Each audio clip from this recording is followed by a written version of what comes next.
A paz do Senhor, meus irmãos.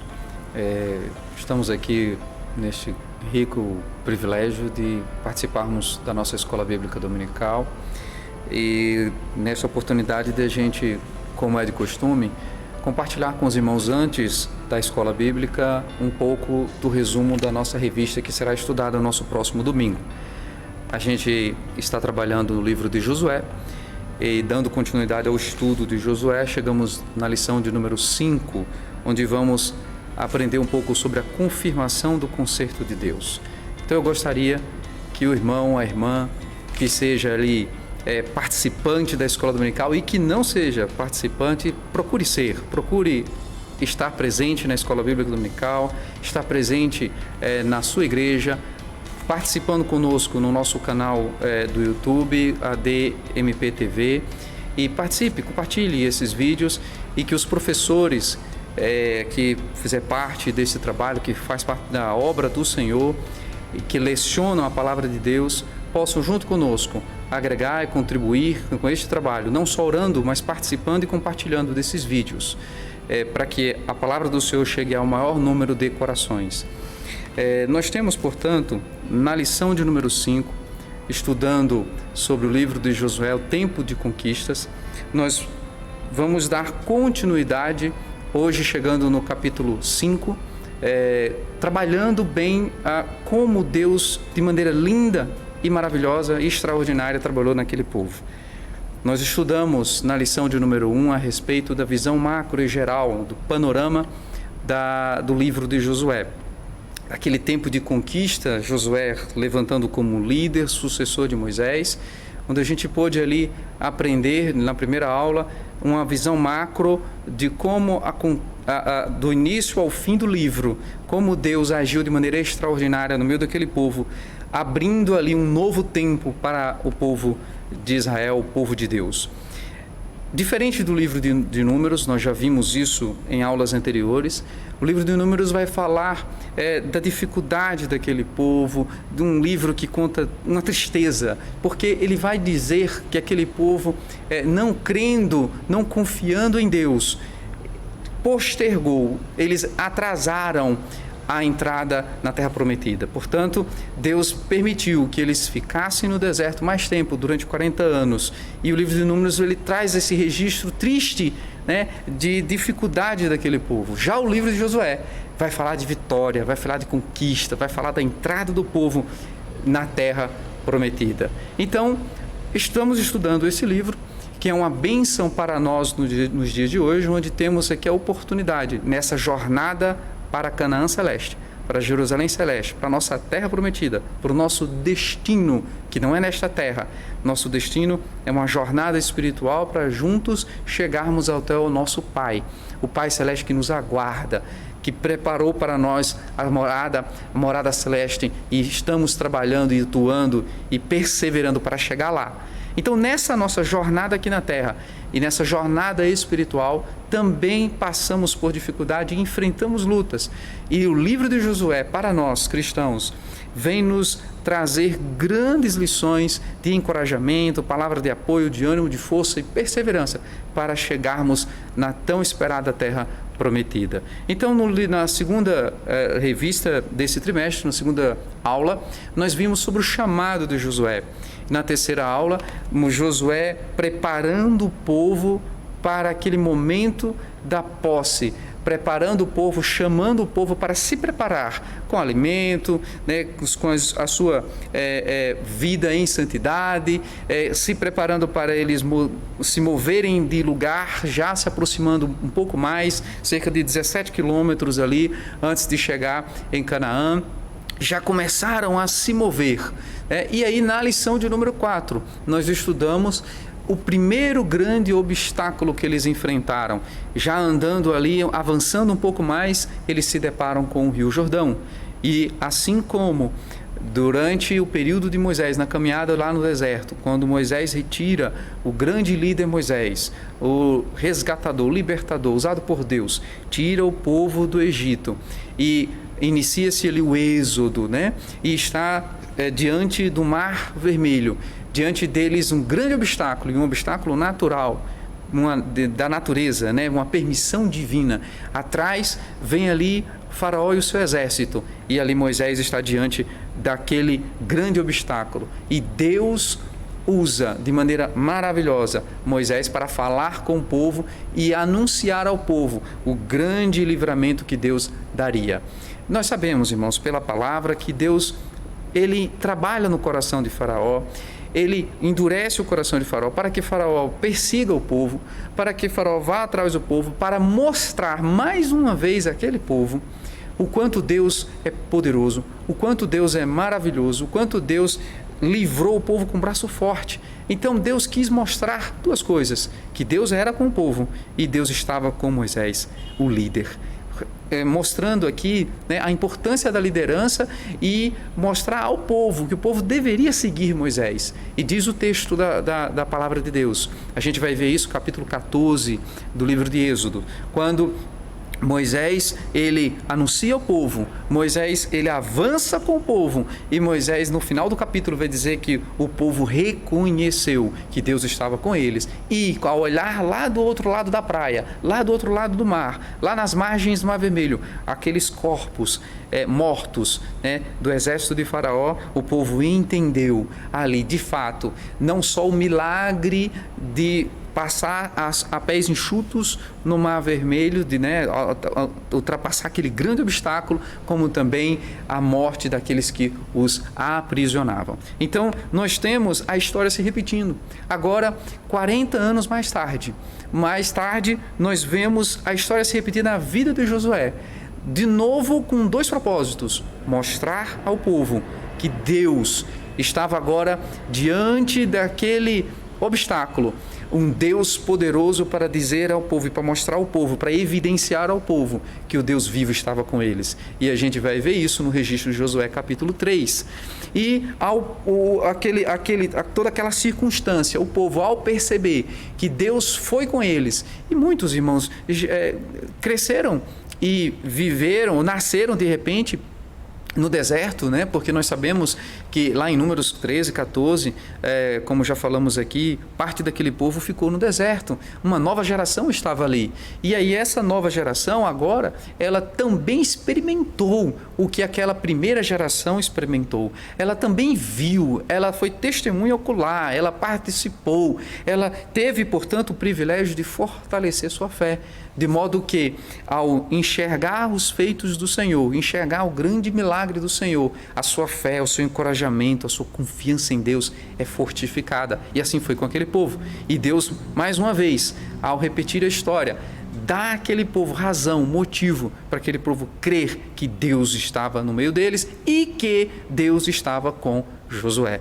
Então Josué é o grande líder. Agora, como aconteceu com o seu mentor Moisés, também acontece com Josué. O povo reconhece a liderança de Josué. E ao enfrentar esse grande obstáculo natural, né, porque o Rio Jordão é da natureza, e que Deus permite para que veja aquele grande milagre, Deus dá a instrução ao povo, a Josué, para que tirasse do leito do rio aquelas pedras. E nós vimos isso, que serviu de memorial. Para quê? Para que aquele povo, não só aqueles, mas os que viessem depois deles, os seus filhos, os seus netos, ou vizinhos ali da região, que passando por aquele lugar, enxergasse ali um memorial, enxergasse ali aquilo que Deus fez e Deus realizou na vida deles. E que se alguém perguntasse, olha, por que dessas pedras? Alguém poderia responder certamente, e dando ali a certeza do que Deus fez como uma prova documental,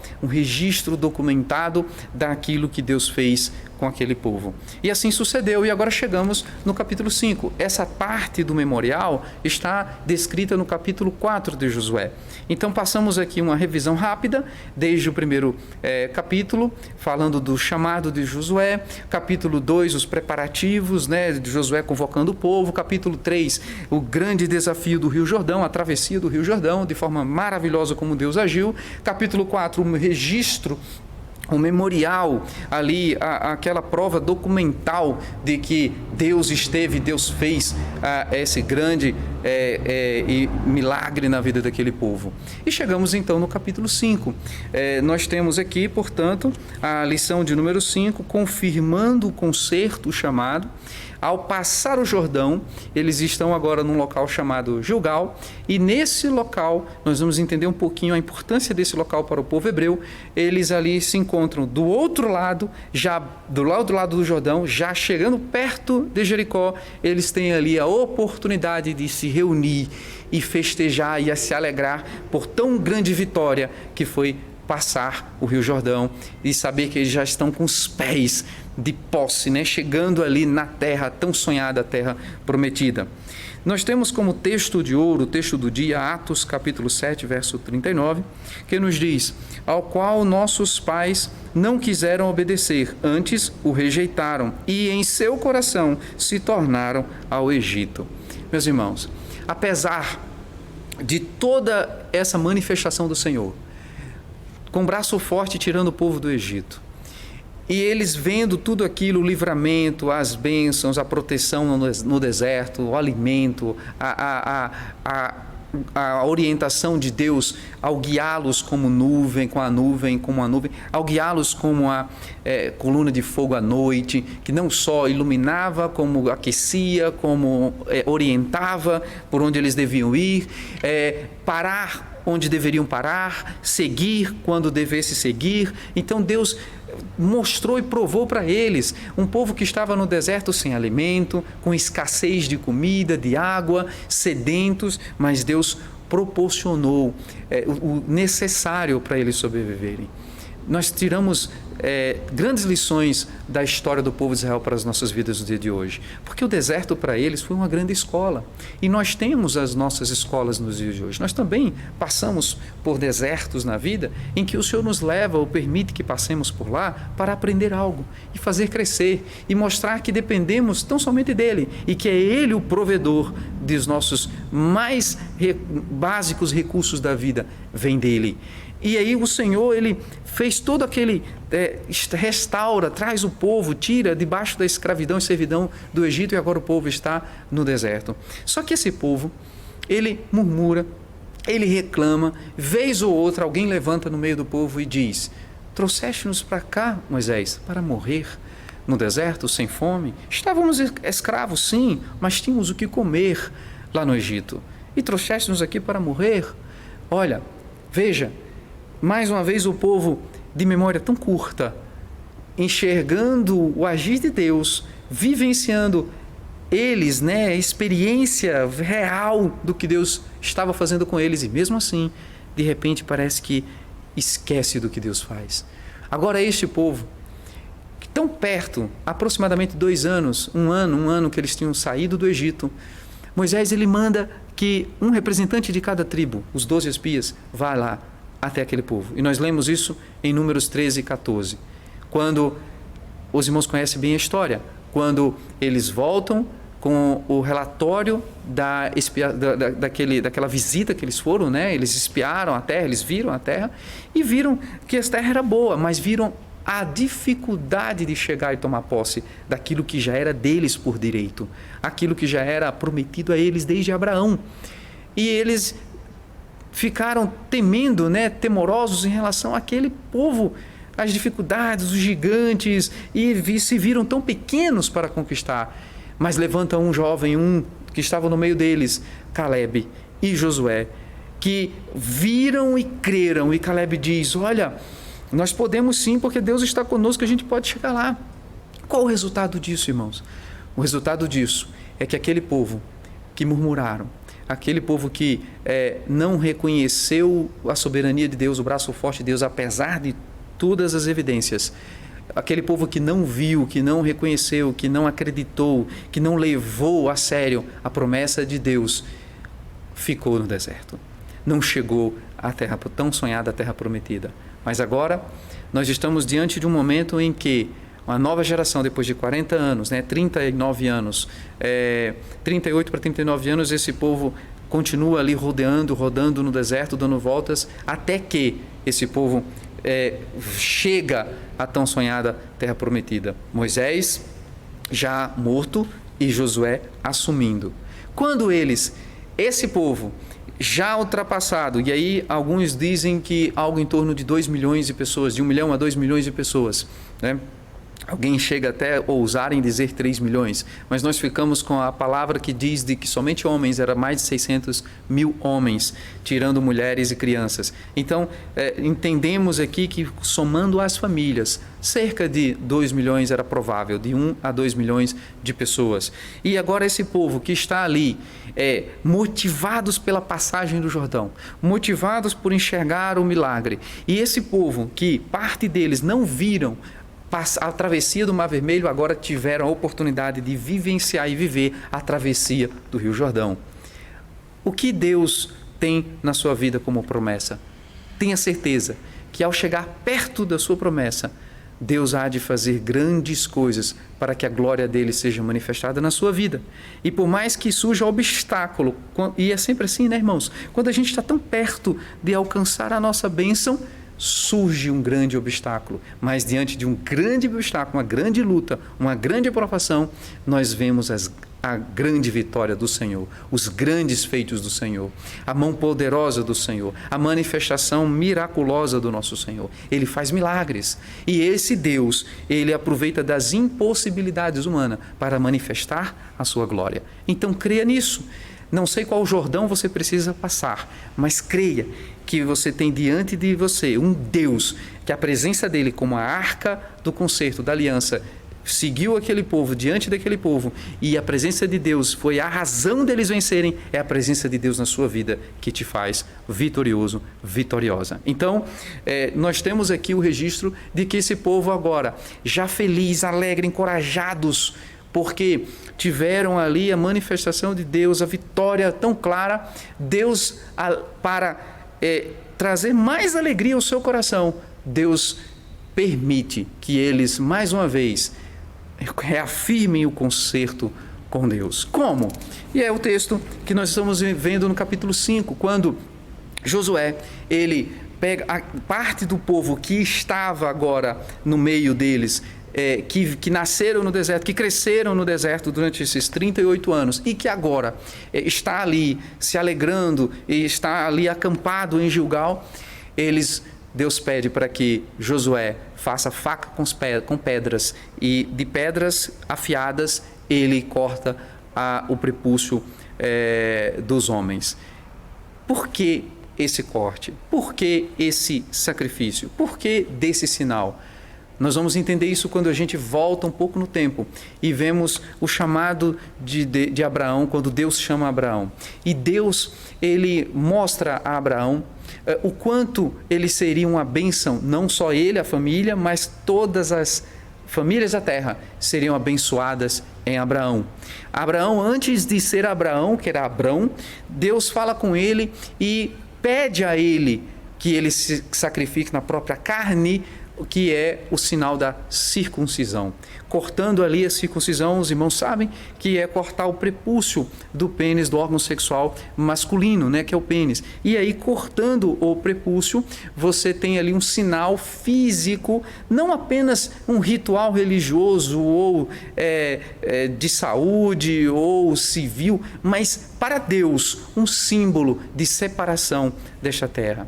Agora, o que Deus mais queria desde sempre, desde Abraão e diante desse povo que Deus separa para si, que Deus chama para si, para que esse povo separado do mundo, através desse povo viesse Cristo, seu Filho, para cumprir o tão lindo e maravilhoso plano divino que Deus arquitetou, Deus planejou para a humanidade, né? Para restabelecer a comunhão com Ele próprio. Então Deus separa para si um povo santo, e Ele quer que santidade. Então, muito mais importante que um sinal na carne, que é a circuncisão, é aqui o coração, é a circuncisão do coração, é a separação. Por isso Deus em vários momentos pede santidade ao povo, e ele diz: sede santo, porque eu sou santo.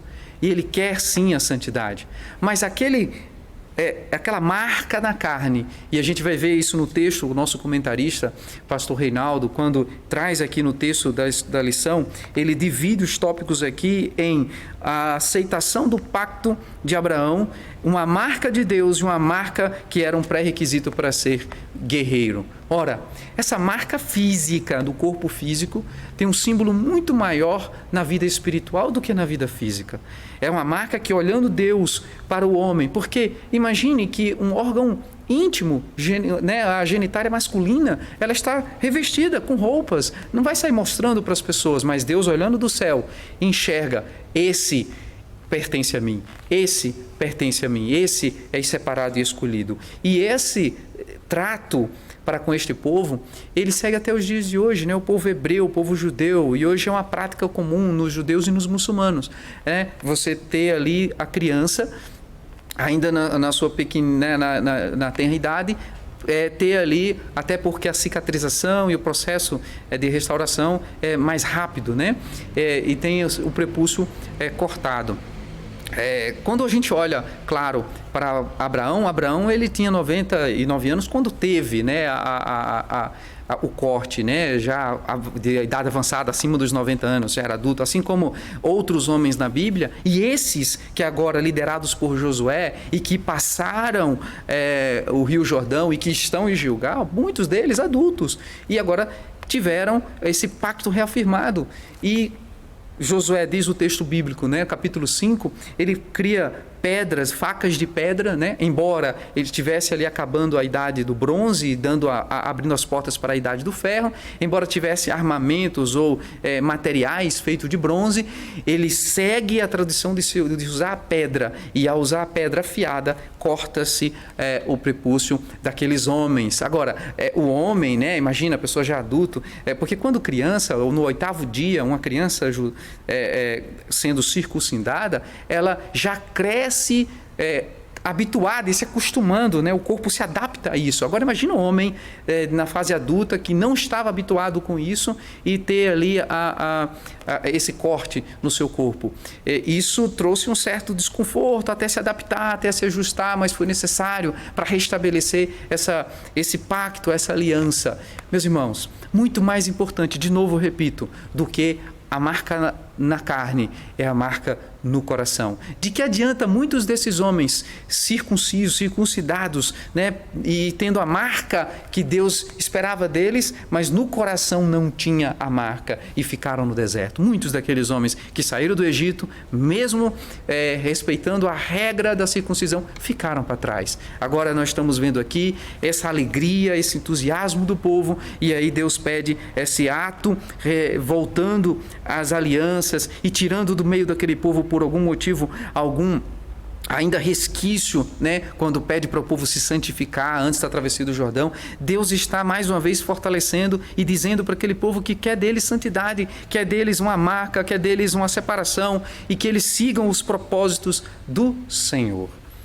Quando olhamos para Deus e olhamos como a gente é tão amado por Ele, como a gente é tão querido por Ele, porque Ele pensa nos detalhes, nas minúcias, naquilo que a gente às vezes não entende. Por que Deus se preocupa com coisas assim tão...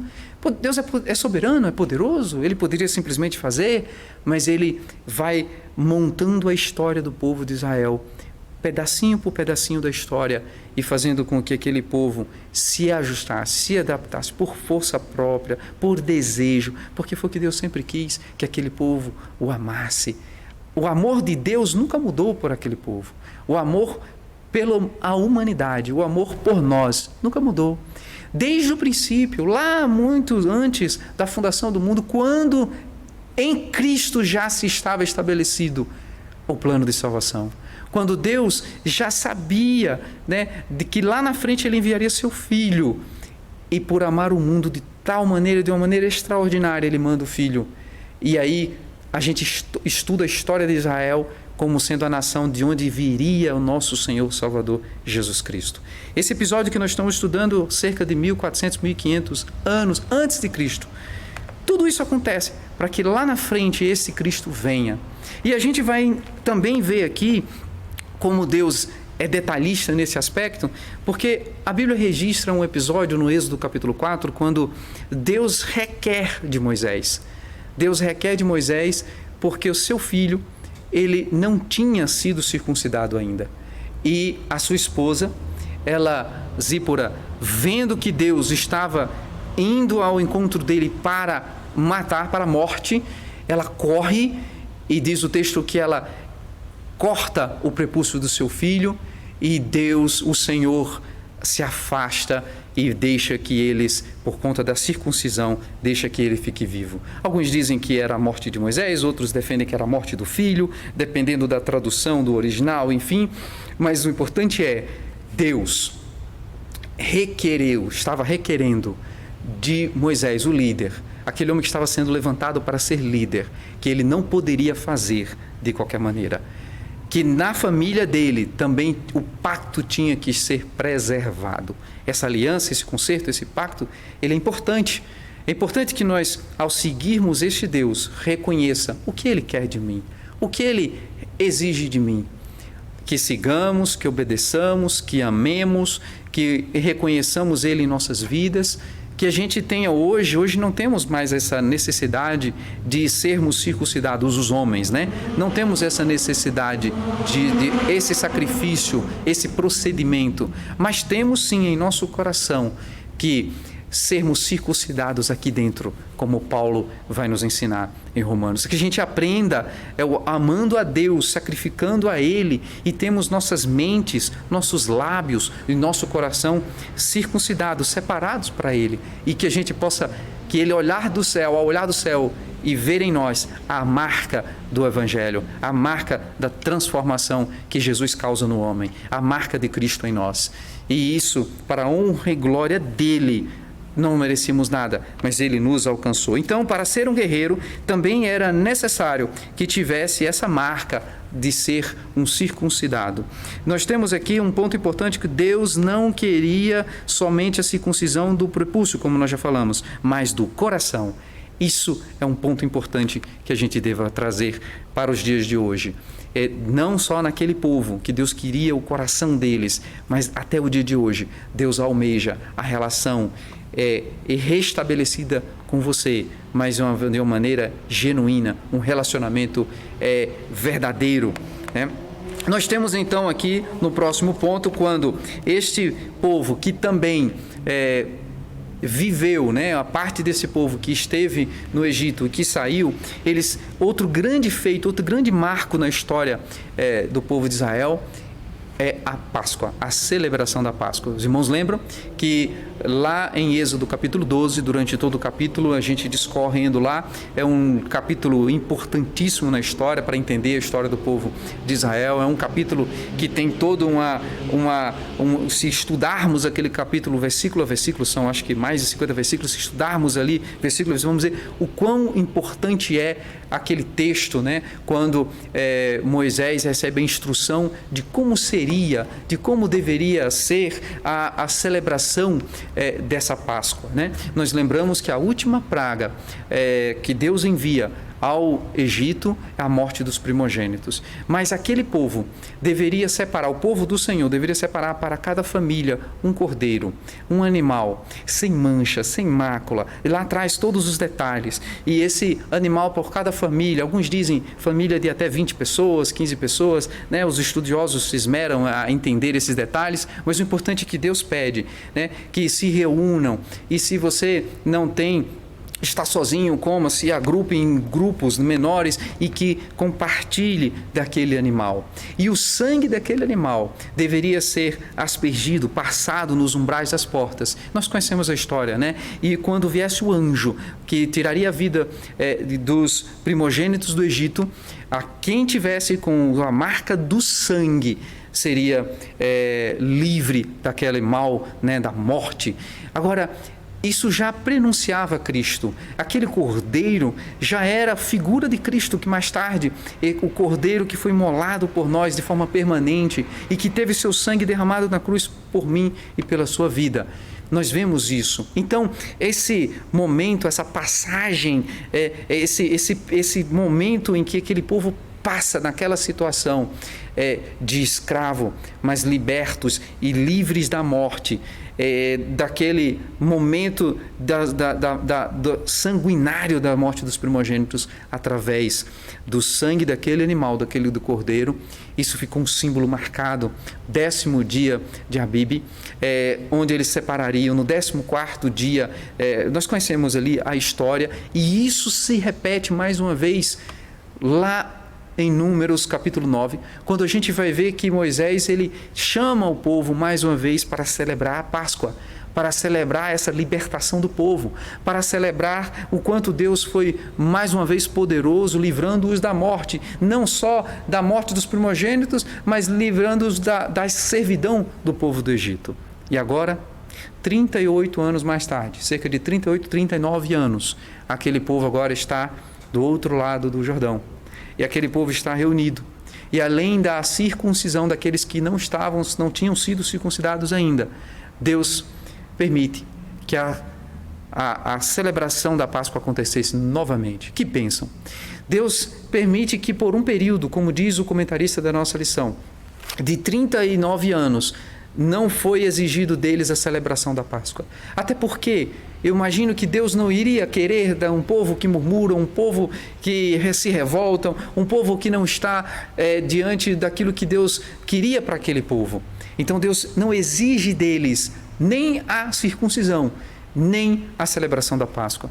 Mas agora, num momento diferente, numa passagem diferente, porque agora eles estão numa fase diferente, saindo, como diz o texto, Gilgal, lugar onde se acaba o opróbrio, a humilhação, deixando a humilhação para trás. Agora um lugar diferente de alegria, de prosperidade. Então Deus agora estabelecendo e restabelecendo com eles o concerto, o pacto, firmando com eles, olha, trazendo a memória deles, olha, mais uma vez estou aqui, e vocês chegaram a tão longe, e entrem na minha presença e se alegrem e tragam à sua memória a celebração da Páscoa, tão importante para o povo.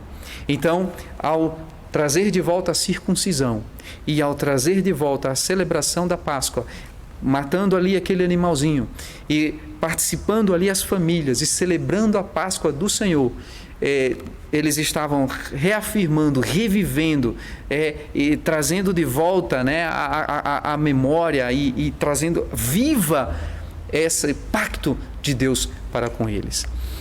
Meus irmãos, é importante compreendermos que o mundo de forma muito relativista, o mundo de forma material demais, tenta minimizar essas que para o cristão são temas tão importantes, tem um simbolismo muito forte, que é a celebração da Páscoa.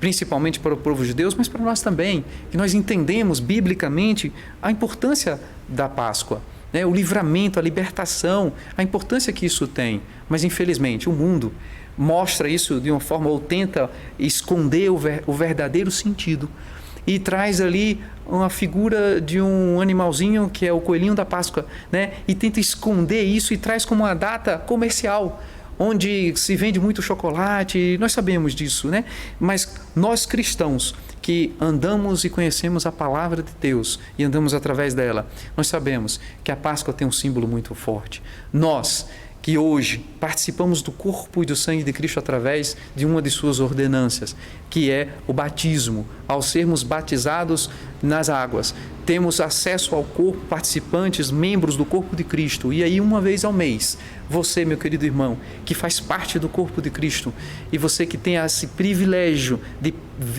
assentar-se à mesa do Senhor e participar da Santa Ceia do Senhor, onde nós lembramos o sacrifício do Cordeiro que tira o pecado do mundo, mas não só a morte dele, o sacrifício dele, mas a sua vida, a sua ressurreição, o derramar de sangue que perdoa os nossos pecados, o rasgar do corpo ali, que simboliza o corpo onde nós nos alimentamos dele, onde nós nos fortificamos nele, e aí nós sabemos que na sua vida garantida de vida eterna, e ele vive para sempre.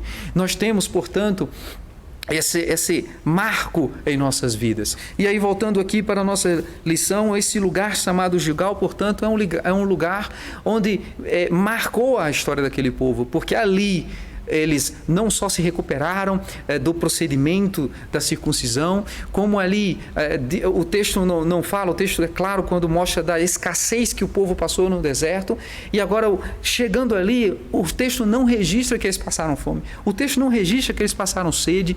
Irmãos, imagine que eles passaram pelo Jordão num período de grande colheita, era o período de colheita, as águas estavam altas, né? O rio estava cheio. Então queremos crer que Deus proporcionou àquele povo o melhor momento para chegar naquelas terras, e que o fruto da terra, o de melhor, a água, tudo ali era o de melhor para eles. A tão sonhada terra estava debaixo dos pés deles, e naquele lugar eles se exaltam, né? O lugar de exaltação do povo, o fim do opróbrio, o fim da humilhação, né? E da vergonha, né? Esse opróbrio que estava vindo através deles lá de longa data, perseguindo essa imagem em cima do povo como homens escravizados, né, de servidão. Agora não, agora nós estamos vendo aqui eles, apesar de toda a dureza do coração, apesar de toda a dificuldade que eles colocaram diante de Deus, Deus deu vitória a eles, e eles chegaram a esse lugar maravilhoso que é Gilgal, e um lugar de prosperidade, como já colocamos aqui.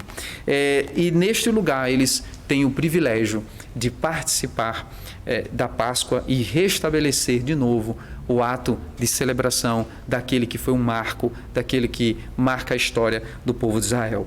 Então, todo esse simbolismo, eu espero, meus irmãos, que esse resumo que nós estamos fazendo aqui da lição possa abençoar sua vida, ajudar você a esmerar melhor na palavra de Deus, a buscar mais do Senhor, do Espírito Santo, que te orienta, que te edifica e vai te dar a você, professor, professora, que leciona a palavra de Deus na sua igreja.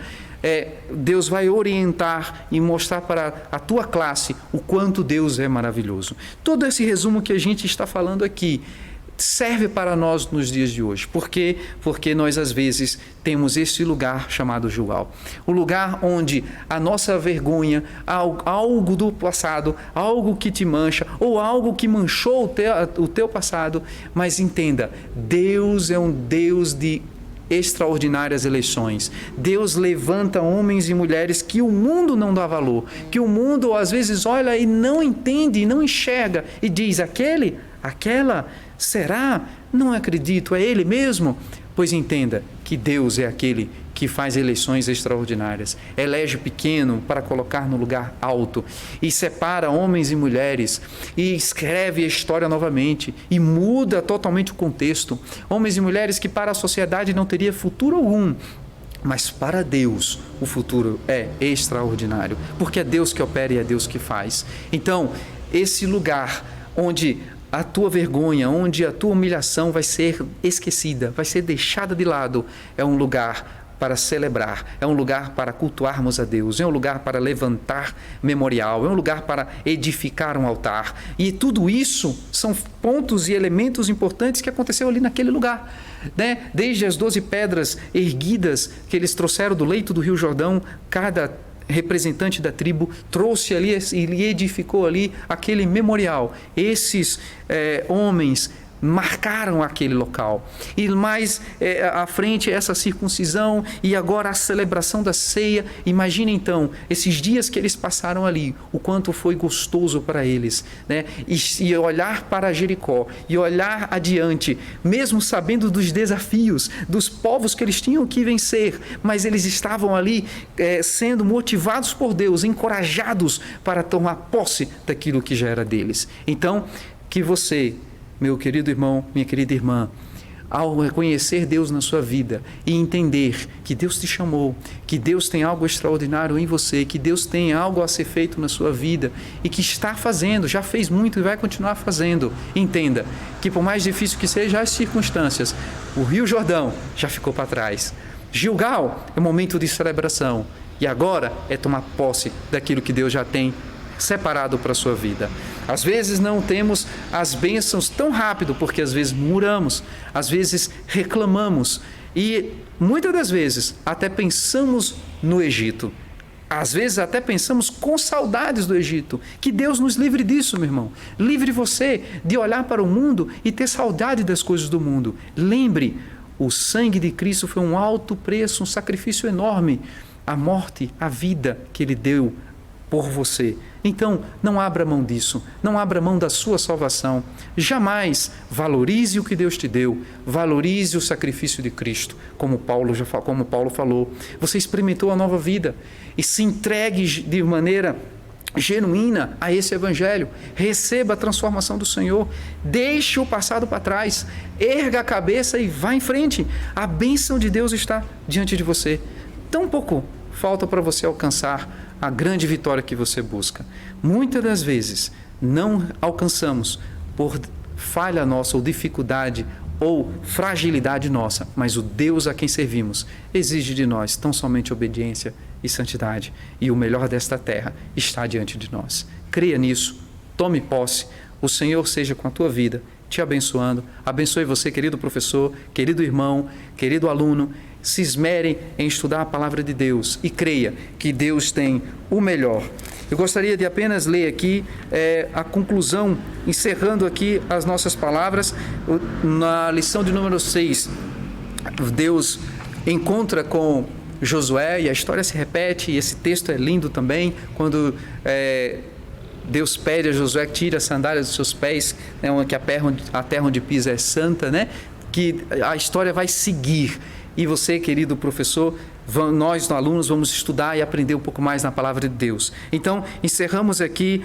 O deserto foi uma escola na qual os hebreus aprenderam os estatutos de Deus. Que escola você está vivendo? Muitos já deixaram o deserto para trás e estão no momento de uma terra chamada Gilgal. Outros ainda estão no deserto, porque Deus permitiu que algo seja ensinado em sua vida. Que você, para crescer, para crescer, precisamos ir para a escola, não é verdade? Aprender algo do Senhor e com o Senhor. E o deserto é uma escola de Deus para as nossas vidas. Então, de tudo que nós estamos estudando, alguns que estão ainda no deserto escaldante da vida, mas com Deus do lado, dando os recursos necessários, provendo o necessário para você chegar ao seu destino, à sua tão sonhada bênção. Outros já estão tão perto, você está nesse momento perto, crê que Deus já está com a vitória ali, a poucos passos de você, então dê mais um passo de fé, avance, não pare nessa jornada e creia que esta terra é para ser conquistada. Então somente tenha fé e obedeça, que é o que nós estamos aprendendo esse trimestre no livro de Josué. Deus abençoe os irmãos, que a Escola Bíblica Dominical seja bênção na sua vida espiritual, como também na sua vida material. Deus te abençoe, que o Senhor seja com cada um dos irmãos. Amém.